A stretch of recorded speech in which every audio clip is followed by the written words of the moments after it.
It is a very busy time of the year for horse racing, especially when it comes to what I'm going to discuss today and the Kentucky Derby and the prep races and the comings and goings of the top 3 year old horses. Most of them, of course, coming from North America, but there has also been a lot of news internationally. And so we have definitely a lot to talk about. What I'll start with is a discussion of the Florida Derby, which took place this past Saturday, and then from there I'll move on to discussion of the upcoming races this weekend. There's 3 huge races that will go on this upcoming weekend, and then also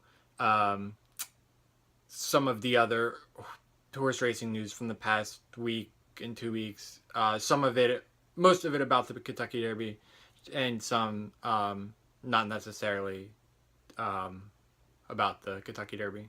So I just want to get right into it and discuss the Florida Derby. This was won by Audible in a huge performance, trained by Todd Pletcher.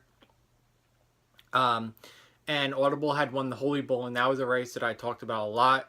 I loved his performance in the Holy Bull against a pretty decent field, and I mentioned that a bunch in my previous videos because it's one thing to win impressively against a weak field. It's another to win impressively, against horses that have accomplishments not only in their past races but have talent that you can not only in terms of pedigree but in terms of just looking at them in training and stuff like that. So, in terms of the race itself, Promises Fulfilled was a horse who had won the Fountain of Youth, and so he was coming back and was looking for a big performance, and he got into a sort of like a pace race, if you want to call it that, where he bolted out to the front, but there was another horse coming from the inside that challenged him for the pace. And I think for both of those horses, uh, they kind of knew that their path to win the race was to be out in front. So that's why, even though it turned out that it was, and this happens a lot, but it turns out that costed them because they went too quickly too early. With that being said, though, if that's your style to be out in front, you do have to do that. And then if you get pushed like that, it can be dangerous. But on the other hand, think if you let the other horse take the lead and not challenge him, then he might not give it up. So there's a lot of risk involved in either strategy. Sometimes it works. So, but turning it back to Audible, he sat. I think he was, frankly, I thought he was further back from the pace than I expected him to. Part of that was just the crazy pace that was set. But part of that, I think shows a little bit of Audible's versatility when it comes to his racing style. John Velasquez, his jockey, is definitely one of the best. And looking forward to the Kentucky Derby because, of course, Audible will be there almost assuredly. That is so valuable. It's somewhat of a cliche, but it's so valuable in a 20-horse field because you never know what's going to happen, and you can't pigeonhole yourself in I need the race to go this way or else I'm not going to win, because if that happens, maybe it'll turn out that way, but you never know what post position you're going to get, whether you're inside or outside, and you just don't know what the pace is going to look like, or if you get bumped and have to draw back, or if the lead just kind of falls to you and you need to be on the lead.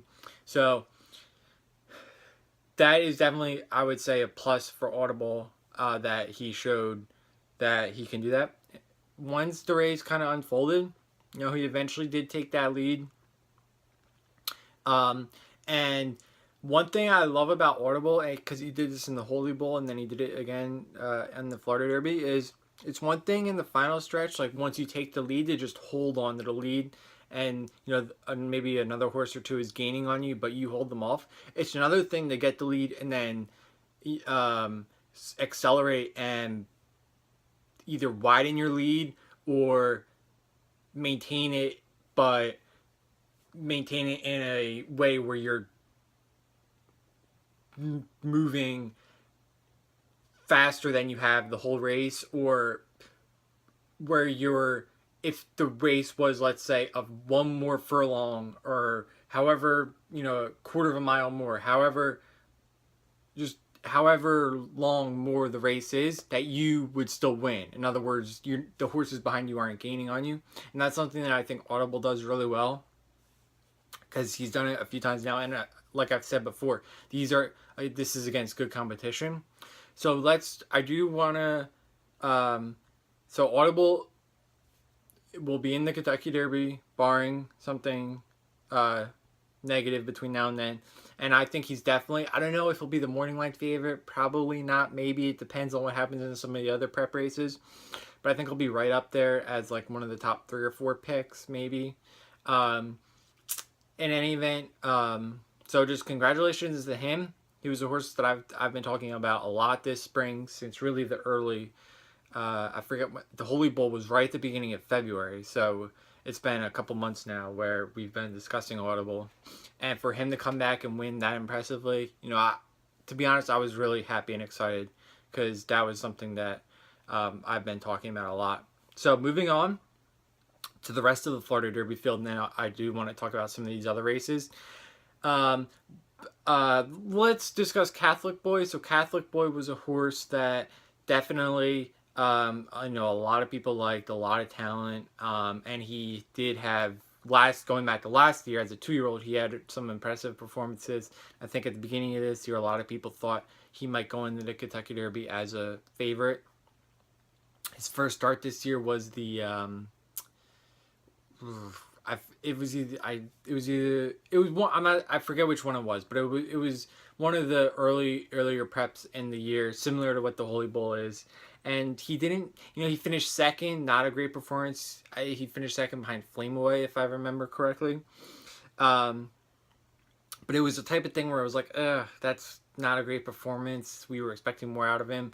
But he'll come back in one of these bigger races later in the spring, and maybe he'll bounce back in a big way, and then we'll kind of forget about that other performance. But unfortunately, he did not run a good race at all in the Florida Derby.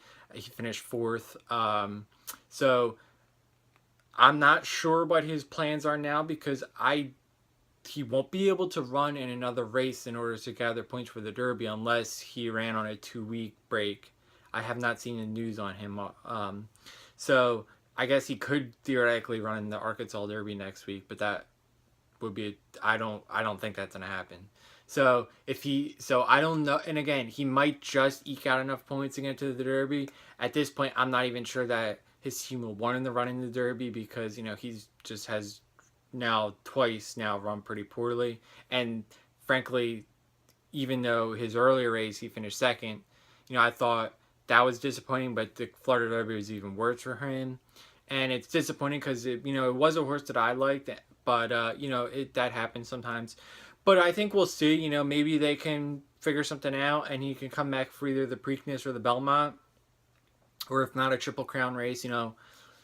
There's plenty of other opportunities for him in the summer, where maybe they want to just give him a couple months break and bring him back, in June or July, something like that.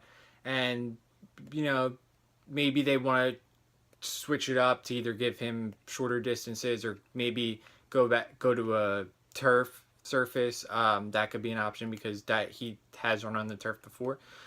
So I'm not forgetting about Catholic Boy, but I think for purposes of the Kentucky Derby, he's probably not any serious threat at this point. So maybe there's still time, but for now, I think you can probably forget about Catholic Boy when it comes to the Derby, not as an overall horse.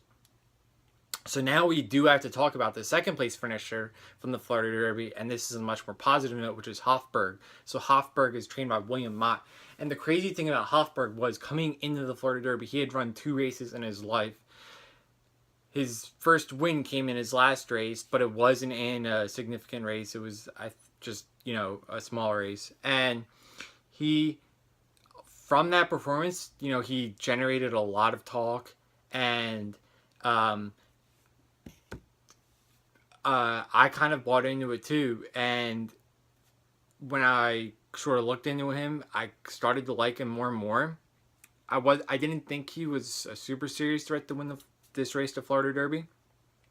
One thing I talked about was people were like, "Well, Hofburg is a closer, probably," and we'll talk about that for the Florida Derby. But I think a lot of people were like, "Well, coming off that good performance, they'll run him in the Florida Derby, see how he does. If he doesn't have enough points for the Kentucky Derby, that's fine. But if he has a positive performance coming out of it, then they could prepare him for the Belmont. Maybe the Preakness, but the Belmont would probably make more sense with the longer distance and to go from there. But when he's finished his second in the Florida Derby, now he got 40 points for that, so he'll be eligible for the Kentucky Derby. I think why not put him in there? Yeah, it'll only be his fourth start, so that's a little, you know, unique maybe. But at the same time, he looked great in his two last races. He has really good pedigree. I thought in the Florida Derby, he was really coming on strong. I discussed how Audible was doing so well in the final stretch. Hofburg, again, he was the horse that was behind him, and Hofburg was running fast. If you go back and watch that, that was real. If I wasn't impressed by Hofburg coming in, I definitely left impressed. So, if he does run into Kentucky Derby, again, I'm not sure he's going to be a serious threat to win necessarily, but definitely for to get in the money in one of the top 4 spots, and for sure, then moving on, whether he goes to the Preakness or the Belmont, or again, moving on from there, he's definitely a horse that is in this three-year-old discussion now. So that was really cool to see. Horse kind of come out of nowhere a little bit and have a performance like that. It was funny if you looked at the odds from the morning line to when the race started. His odds kept coming down and down and down. So that kind of tells you that people out there kind of know what they're talking about. That was kind of unique to see. And so he finished right up. So if you had the Audible Hofburg Exacta, hey, that worked out for you. So okay, so that's the Florida Derby. So well done the Audible, awesome win. So happy for him. Well done the Hofburg. Disappointing performance from Catholic Boy, but we're not forgetting about him. And then there's some other. That was a pretty good field. So even the other horses like Promises Fulfilled, for sure. We're not forgetting about him either. He had that huge win in the Fountain of Youth. So I don't think he is out of this picture either. So we're not talking about him as much because of this disappointing performance, but I don't think we've heard the last from him by any stretch. Okay. So now before we talk about the 3 big races coming up this weekend, let's talk about what else happened this past weekend, which was the races in Dubai. There was the UAE Derby, which was 3-year-olds, and then I'll quickly mention the Dubai World Cup, which was probably the bigger race, but it didn't have an impact on the Kentucky Derby. So the UAE Derby, good field. It was won by Mendelssohn. If you haven't seen that race, you should definitely go and watch it. It was crazy how well Mendelssohn ran in that race, and how the margin that he won by was insane, really. Considering that was a good field. I think it was something like 18 lengths. But if you just watch it, just visually, it's really crazy. So I'm assuming that they'll want it, that qualified him for the Derby if he wants it. So if that team, I'm assuming that he'll be in the Kentucky Derby. I don't think it's not necessarily confirmed yet, but that you'd have to guess that. So now just the question becomes, and there's plenty of time to talk about this, but how serious of a threat is he to win the Kentucky Derby? I think he is a serious threat if I answer my own question. Because I think like UAE Derby winners have not always performed well in the Kentucky Derby, but at the same time, I don't think that's fair because they're different horses in different years, running against different fields in different conditions, and I just don't think it's a fair comparison necessarily to say just because another horse hasn't done it that he can't, because like I said, it's different circumstances. And so I don't again, I discussed this with Audible earlier, but I don't know if Mendelssohn has done him to be the morning line favorite. Frankly, I'd be really surprised if he was. But I'm gonna definitely say that a lot of people are gonna love him going into the race, and we'll see. It's exciting. Just adds some intrigue to the race is really all it does, and I think it's just exciting, to see so many different horses, different styles, come from different geographic areas, both within the United States, but also, and then also from around the world, and it's just cool to see. So we'll have plenty of time to talk about Mendelssohn, but I had to at least mention him in this video for that really, really super impressive performance. And then quickly, the Dubai World Cup, won by Thunder Snow. Thunder Snow, and that was a little bit of an upset. But Thunder Snow, actually, if you remember him, he ran in the Kentucky. Well, he was in the field for the Kentucky Derby last year, but he had a really unfortunate beginning where it was just super wet track, and he just didn't like it. He pulled up right away and sort of like went up and down, and it was tough to see because I think Thunder Snow is a good horse, and I think even before this, I think people knew that he was a good horse, but when that happened, it's just unfortunate. But so it was really cool to see him do well in that race, and he ran super well. And I'll just quickly mention, this was actually mentioned by, I think, Jerry Bailey on the NBC broadcast, which is that the Breeders' Cup is held at Churchill Downs this year, which of course is the site of the Kentucky Derby. So Thunder Snow could potentially be coming back to Churchill Downs to run in the Breeders' Cup Classic. That would be pretty crazy. But just congratulations to Thunder Snow. Happy for him. So anyway, so now let's look at the preview. This Saturday, there's the Santa Anita Derby, the Wood, and the Bluegrass. California, New York, Kentucky. Awesome to see this. All three are 100-point races. The winner gets 100 points, and the second place gets 40, which also gets you into the Derby. 3 really good fields, different fields, and I think it's fair to say that theoretically a winner of the Kentucky Derby could absolutely come out of any 3 of these races. It's kind of up to you to look at each race and think which is the best field or whatever. So I'll just briefly mention the storyline because I'll talk about these next week. So for the Santa Anita Derby, Boltoro, who won his race by disqualification a few weeks ago at Santa Anita, and so he'll be running again, and he's potentially one of the top favorites for the Kentucky Derby for sure. And then maybe most notably, Justify, a Bob Baffert horse, will be running here in his first Kentucky Derby prep start. And this is a horse that, even though he's super inexperienced, a lot of people love him just as a horse, but even for the Kentucky Derby, even though he is inexperienced, so that's really cool. It's going to be really cool to see those two go head to head. But it's also a great field after that.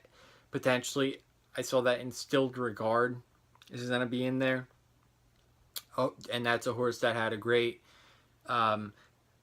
career so far, but in his last race he was disappointing, so he'll want to come back from that. So Santa Anita Derby, thumbs up with Boltoro, Justify, and Instilled Regard, and a bunch of other good horses as well.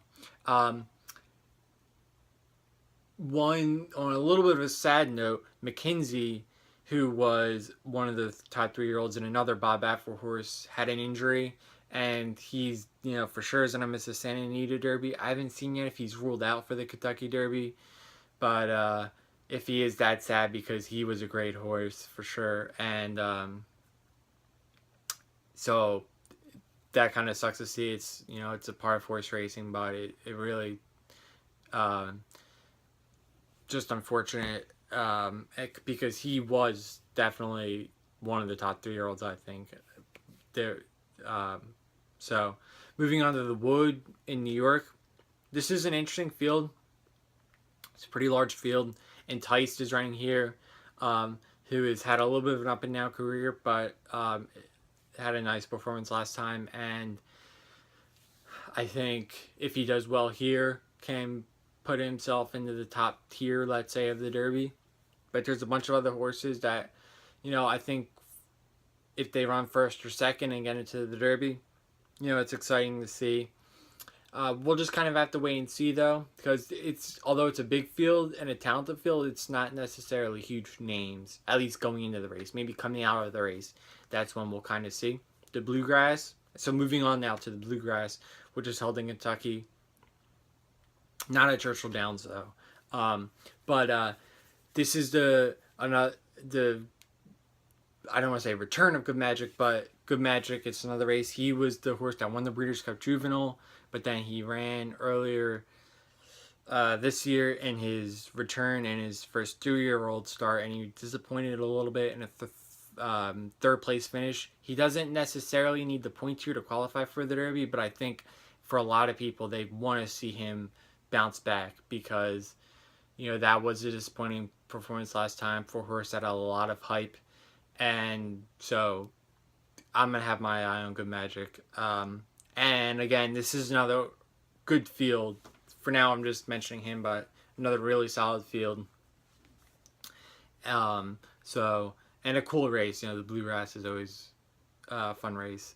And then last thing I'll mention for this video is that it's cool to see both Doro and Good Magic run on the same day because they were probably the top 2-year-olds last year. And they kind of are having like a little competition here. They're not head to head, of course. But I think they're both definitely aiming to be among the top horses in the gate for the Kentucky Derby. So it's cool to see them, like I said, running on the same day, and we'll kind of get we'll just have to wait and see how they each do in their own way. So that'll wrap up the previews. So lots of horse racing news going on right now. Thank you for watching this video, and enjoy the races this week. And I hope you're excited for the Kentucky Derby. So thanks again.